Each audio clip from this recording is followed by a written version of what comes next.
Welcome back, guys, to episode number 21 now of the Look Mum, I'm Hustling podcast. Thank you for tuning in for another episode. We're happy to be here. Yeah, we've passed a milestone. We can actually say we're past a milestone. Every episode is a milestone at this stage. Yeah, but as always, happy to be here. Happy to have a good old chat about whatever it is that we wish to talk about during the week. If you're new here, my name's Drew. This is Sarah. And we make videos on our other channel. And this is a podcast called, obviously, Look Mum, I'm Hustling. And we just talk about random topics every week, generally around sort of business, money, sometimes entrepreneurship. Yeah, and we like to get a guest on every now and then as well, just to share their story and learn something from them, which is always amazing. I mean, that's why I love having guests on, which is super, super cool. Mm-hmm. But yeah, that's pretty much us in a nutshell. Make sure you're subscribed to the podcast on Apple Podcasts, Spotify, YouTube. We'll do the plugs at the start as well as the end now, I think, just to double slam them in there. To remind you all that we do have some social medias that, you know, you can go and follow, especially, if you just want to watch the video version, we do have that available, or we've got the listening version. Instagram, Twitter, and Facebook as well, if they're still running. Yes. It's been down, I think, twice this week now. Twice, is it? I thought it was only the once. Reading today, it went down briefly as well. Far out. Well, not all of them, but Facebook, I believe. We're pretty lucky here. I think we only got the tail end of it because we're in Australia. Well, didn't it stop during America's prime daytime? I'm not sure. Well, we wake up and all the news has already happened. Yeah. So I don't know how long it had been going on for, but I think it was Monday. It was Monday, and I think everything got back up and running for us anyway around 11 a.m. Yeah. It was we're on social media all the time, so it's almost like a nice little holiday or a little bit of a break that we had in the morning. Wait, which ones were down? It was Facebook. So it was Facebook and Instagram. Yeah. And Twitter was up. And then I think WhatsApp was down as well because obviously it must be owned by Facebook. Yeah. As well. And I was reading, I think, you know how a lot of apps would use Facebook as a login? So, you know, you can use Google, whatever. Oh, I didn't think about that. So anyone that had a Facebook login, you couldn't do that either. So there's all these other third-party apps that were affected. I use Google most of the time, which is, I don't know. Google. I was about to say Google. I'm like, should I say that? Is that a thing?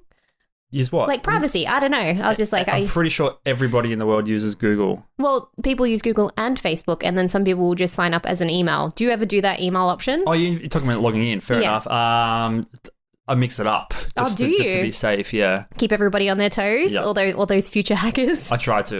Don't give them any ideas. If you do, you won't find anything interesting. Nothing to find. No. Just a lot of, I don't know, puppy notifications. Pics. Yeah, puppy pictures. Bad food pics. And then old thrift finds. Yes. That's pretty much it. And then, no, you're right. That would be all it would have. Maybe a picture of the sky here and there. Do you take pictures of the sky? I do. When the clouds look nice. Oh. Maybe I'll post one up on the Instagrams one day and be like, clouds. This is a cloud. You tell me, you caption what this looks like. Ooh. Just make the followers do all the hard work. But it was interesting to see all the stuff down and the effect it had, especially as we're very, very, very small time social media personalities. We have a bunch of things going on, but these are sort of platforms you need to engage, communicate, promote all your work these days. So when it's down for that long of a period of time, makes you wonder how frequently that could happen. I haven't looked into too much if it was a data breach. Obviously, in this day and age, there's so much conspiracy floating around, so you're never going to really get a true answer. It's interesting to consider how often it could be affected like that, and what repercussions that would have if you were relying on it heavily or more heavily as a business. Yeah, well, that was my next point. So many businesses use Facebook as a selling platform, or even just as a marketing platform, or people use I don't know, the messenger, Zoom rooms and stuff to hold conferences. And so you wouldn't be able to access any of that.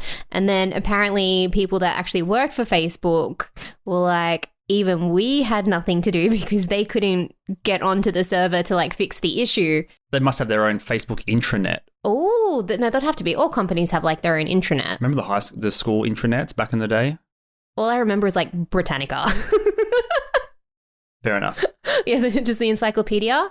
And then I must have been a nerd kid because we'd go to the library all the time because you could play board games during lunchtime. Good job. We used to go on 2000s teen chat on the local library computers. 2010, it was just horror, just CD computers, and could access that little bit more. And yeah, that's right. You did have I was just thinking primary school of just the Britannica, and that was it. So, yeah, we weren't affected too much. We had a couple of things to promote, which wasn't a big deal. We just wait for things to come back online. But pretty crazy time. So, have you looked much into it? Was there apparently a hacking, or what was the go? Well, there's like you said before, there's always like so many conspiracy theories around this. From Facebook, they said it was just like a configuration issue. Like, I'm not super technical, but everyone was just like, really?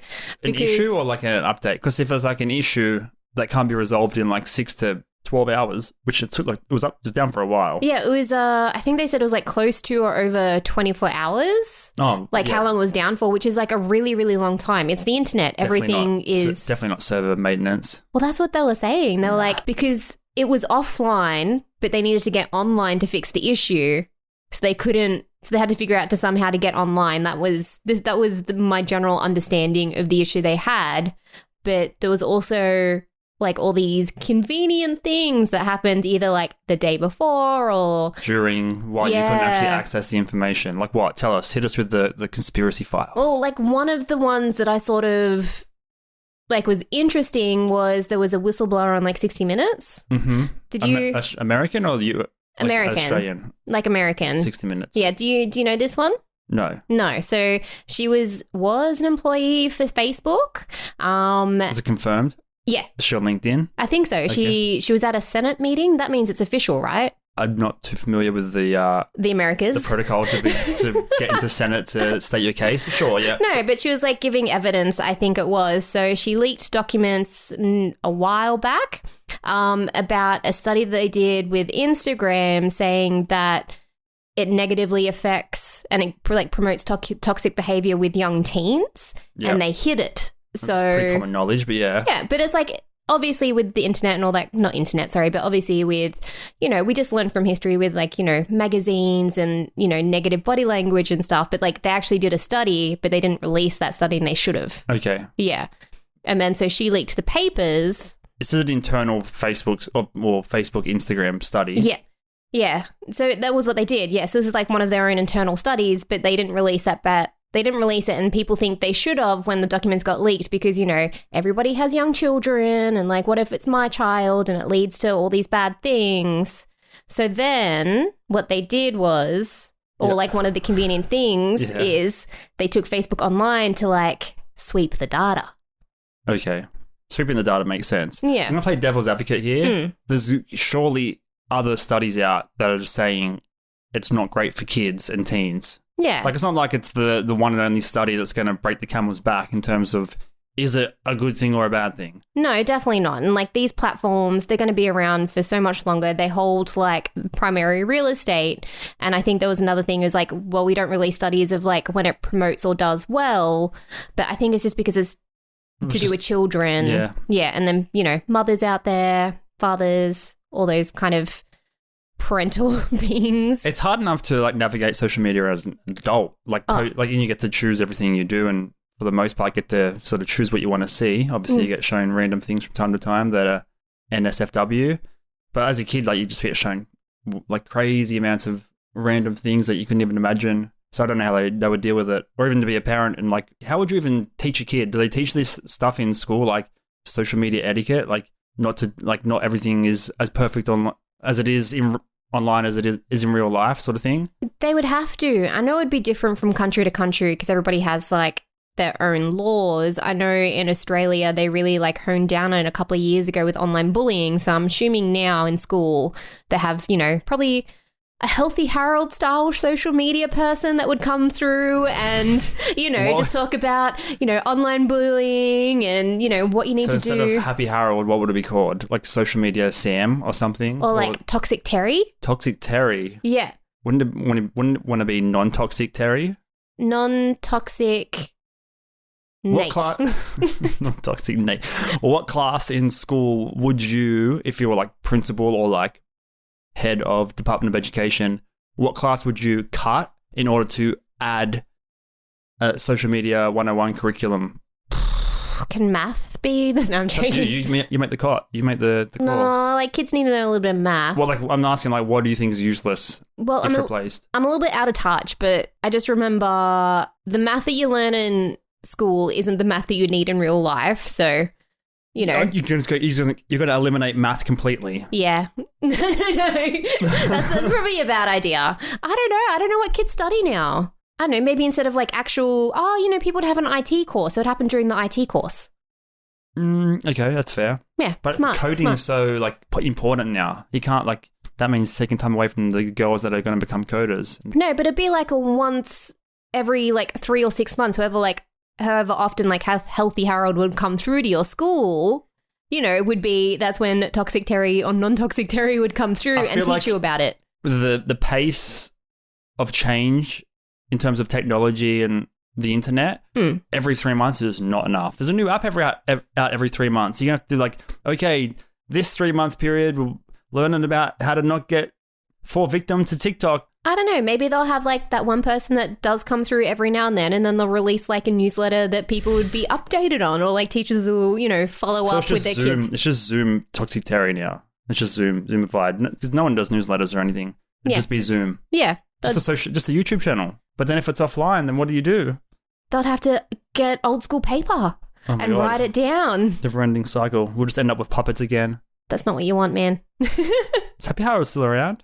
I would assume so. There's always such a staple of our childhood, and depending on what year you're on would be depending on what kind of Healthy Harold you'd get, because when you're older you'd get the relationships talk and stuff, but when you're a kid, yeah. I remember sitting in the bus and just having stars on the wall. It was just stars and LEDs on the wall. That's all I remember. Well, there was a few different versions, because you have the head that came out of the door. Yeah. And then you had someone that would be dressed in a big suit, and then you had just the TV so one. Stupid. I know. And then you just had the TV one. Oh, there was 3. Yeah, TV one, puppet one, and then full man size one. Yeah. Wow. And keyring form if your parents were rich enough. Oh, that's right. They had what a flashback, because they had a $5 pack, a $10 pack, a $15 pack, and you get the eraser, the pen, the notepad. Schools are the biggest draw, and then here, spend $500 on this new Scholastic pack. Yeah. You get some books. What a rip-off, man. I just realised, what a hustler. You make your money with merch. So they're all peddling erasers and stationery and stuff that they would have probably got at dirt cheap cost price. I think the Toxic Terry merch would have sold better, though. You'd just have little Instagram logos and be be safe. It would just be the Toxic logo that all the metal bands and stuff use. Yeah. The Toxic sign on chemical waste. Yeah. Just that with a Terry face in there. Anyway, we're getting a bit off topic. Another thing that happened this week is exactly the same time, which is sort of tying into the Facebook. Being what offline. What are we calling this? Meltdown? Crash? We'll just call it the Facebook meltdown. Facebook meltdown it is. Yeah. Was the release of the Pandora Papers. I read into this a little bit. Touched surface on it. I'm not super knowledgeable on the world's elite and how they spend their money. But sort of interesting timeline of how it overlapped.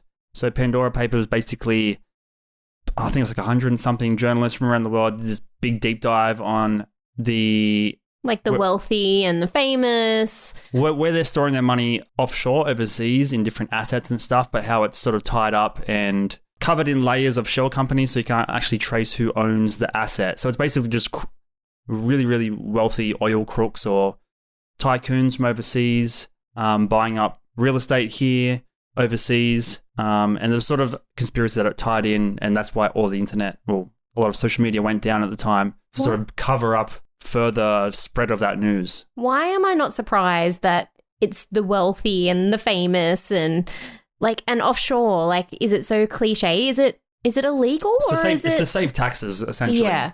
So it's one of those legal loophole style things that probably someone rich who wanted to do it wrote. Well, every country's different, right? They have different rules about who can buy stuff where, I'm not going to investigate every country's laws or, look too much into it. Is that why the movie villains or movie people always store their money in Switzerland?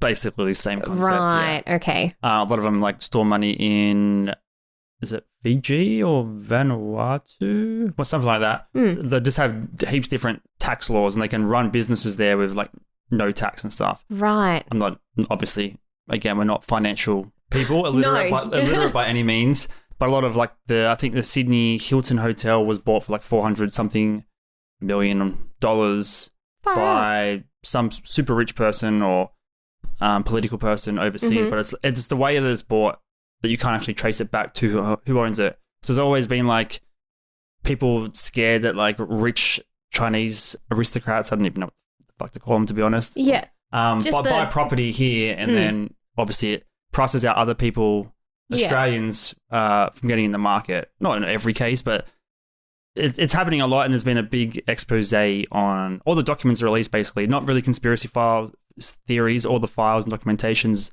are there, but it's happening across the globe with leaders and famous people everywhere. Like Elton John was one of them, I think. Wow. Well, yeah.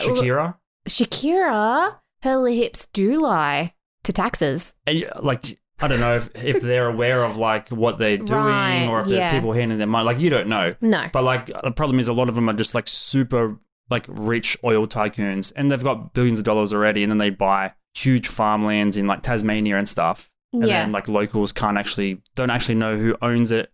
So it's the question of, should everyone know who owns what under business names? I don't know. I don't know too much about it, but like basically the way that the two headlines connect on the same day is a bit sketchy. Yeah, well, that's the conspiracy isn't that, was it the Pandora Papers got released or the toxic behavior got released? It was just that, was that the cause of like Facebook having its mouth down and not, going on for 24 hours. But that sort of just like made me think, so with everybody with their finances being covered, like you don't know where they're going, you don't know whose name it's under. Like we have a rental property at the moment, we have no idea who owns our rental property because for privacy reasons. Is that why, and I'm probably going too far off topic, is that why like people like the blockchain, because you know exactly where the money's going? Like crypto. The person at the other end is generally anonymous because you don't want to know. Right. But like it's more like there's a record of every transaction. So like, yeah, to a degree, in a way. Yeah, it's just a little bit more transparent. I guess if you're not a bad guy, like it just, I don't know. Like obviously these journalists have found out one way or another, like they're digging deep, but like if you and I had $1 billion and we want to buy property in wherever, I don't know. Yeah, to say if we wanted to buy property in, I don't know, London. Right. I don't know how it works, but because we're citizens here and we own it there, there's different tax regulations, so you don't pay as much tax. And then obviously if the property value increases, you pay less tax. So you have a potential to make way more money and paying way less tax. And one of the problems is as well that because there's so much dodgy real estate being bought up in this fashion, there's like billions and billions of money that isn't going to like where the tax money should be going to like help fucking regular people like you and I. Right. Add to the money that we put in, basically. Gotcha. So all these wealthy people are having tax breaks where that tax will then be used towards our Medicare or our roads. Yeah. Yeah. Just to like keep countries going better. Yeah. Well, that's how taxes work, we think. Again, also, we are not experts. We're just... That's okay. We'll just say that once an episode, we'll be fine. Well, one of the crazy things as well, like they just released this week in the news as well, I'm not sure if it's New South Wales or just across Australia-wide, the lending requirements for, I'm not sure if first homeowners or just homeowners or buyers in general is more strict now. So I think you have to prove that you can pay your mortgage as well as cover an increase if the interest rate goes up by 3%. Yeah, I remember you saying. You have to prove that you can cover that. So not only is it harder for us, people that are buying or saving for their first property, the rich are getting tax breaks on like super expensive properties, which then they can profit off and buy more smaller properties and just expand their wealth and reign. It's pretty crazy. Like they would have, and you'd have some companies that would have more than one property. They might even have like a whole apartment complex. They'd have hundreds. That's the thing. It's not just like they're buying one property. Yeah. And if you got $100 billion, you're going to buy 100,000 properties. That's a lot. I don't know about the math there, but roughly works out. You're meant to be the math person. I'm the one who apparently wanted to abolish it from the school system. I even went to math and I didn't turn out You went too to math? bright. I went to math. That's how you call it, right? Maths. Yeah. So we should keep it. If this is the level that you can get at, we need to keep it because anything less is not going to suffice. No.